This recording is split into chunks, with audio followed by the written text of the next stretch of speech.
नई ख़बर शामिल कंदासीं सकर मां, जिथे दहशतगर्दी तोड़ अदालत में JUI अॻवान शहीद ख़ालिद महमूद सुमरो जे क़त्ल केस जी ॿुधणी थी आहे। फरियादी मौलाना नासिर महमूद सुमरो, वकील अतर अब्बास सोलंकी, वकील मज़हर अब्बास सोलंकी ऐं ॿिया अदालत में पेश थिया आहिनि।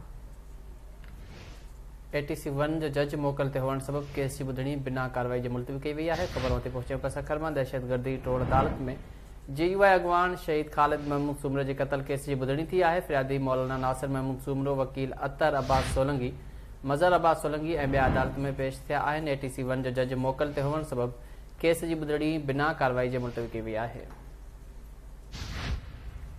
बिल्कुल ख़बर पहुचायूं पिया सखर मां, जिथे दहशतगर्दी तोड़ अदालत में JUI अॻवान शहीद ख़ालिद महमूद सुमरो जे क़त्ल केस जी ॿुधणी थी आहे। अमाती ख़बर पहुचाईंदा हलूं। फरियादी मौलाना नासिर महमूद सुमरो, वकील अतर अब्बास सोलंकी, वकील मुतहर अब्बास सोलंकी ऐं ॿिया अदालत में पेश थिया आहिनि। ATC 1 जो जज मोकल ते हुअण सबब केस जी ॿुधणी बिना कार्रवाई जे मुलतवी कई वई आहे। अहम ख़बर आहे अमाती पहुचायूं पिया सखर मां, जिथे दहशतगर्दी तोड़ अदालत में JUI अॻवान शहीद ख़ालिद महमूद सुमरो जे क़त्ल केस जी ॿुधणी थी आहे। फरियादी मौलाना नासिर महमूद सुमरो, वकील अतर अब्बास सोलंकी, वकील मुतहर अब्बास सोलंकी ऐं ॿिया अदालत में पेश थिया आहिनि। अमाती ख़बर पहुचाईंदा हलूं। ATC 1 जो जज मोकल ते हुअण सबब केस जी ॿुधणी बिना कार्रवाई जे मुलतवी कई वई आहे।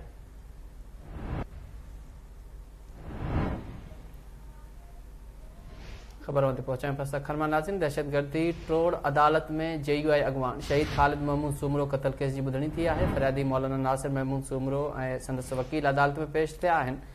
ATC 1 जो जज मोकल ते हुअण सबब केस जी ॿुधणी बिना कार्रवाई जे मुलतवी कई वई आहे। बिल्कुल ख़बर पहुचायूं पिया सखर मां, जिथे दहशतगर्दी तोड़ अदालत में JUI अॻवान शहीद ख़ालिद महमूद सुमरो जे क़त्ल केस जी ॿुधणी थी आहे। फरियादी मौलाना नासिर महमूद सुमरो, वकील अतर अब्बास सोलंकी, वकील मुतहर अब्बास सोलंकी ऐं ॿिया अदालत में पेश थिया आहिनि। इन हवाले सां असांखे सखर खां अनस गांगरो जॉइन कयो आहे। जी अनस, कहिड़ा तफ़सील ॾियो?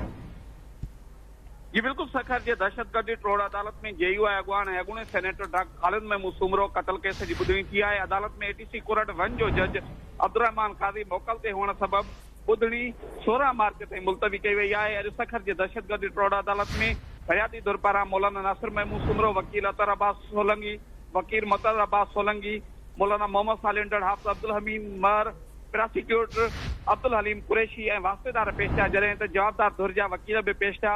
अदालत पारां जज जे मोकल ते हुअण सबब ॿुधणी बिना कार्रवाई जे 16 मई ताईं मुलतवी कई वई आहे। 10 साल अॻु सखर जे साइड थाणे जे हद गुलशन इकबाल वारे इलाइक़े में हथियारबंदन मस्जिद में निमाज़ पढ़ण दौरान फायरिंग करे JUI अॻवान ऐं अॻूणे सेनेटर डॉक्टर ख़ालिद महमूद सुमरो खे फायरिंग करे क़त्ल कयो। क़त्ल केस में 6 जवाबदार हिन वक़्त ताईं जेके आहिनि सो गिरफ़्तार आहिनि। क़त्ल केस में समूरनि शाहिदनि जा जेके सो बयान रिकॉर्ड थी चुका आहिनि। अदालत पारां ईंदड़ ॿुधणी 16 मई ताईं मुलतवी कई वई आहे। जी वॾी महिरबानी अनस गांगरो अपडेट ॾियण लाइ।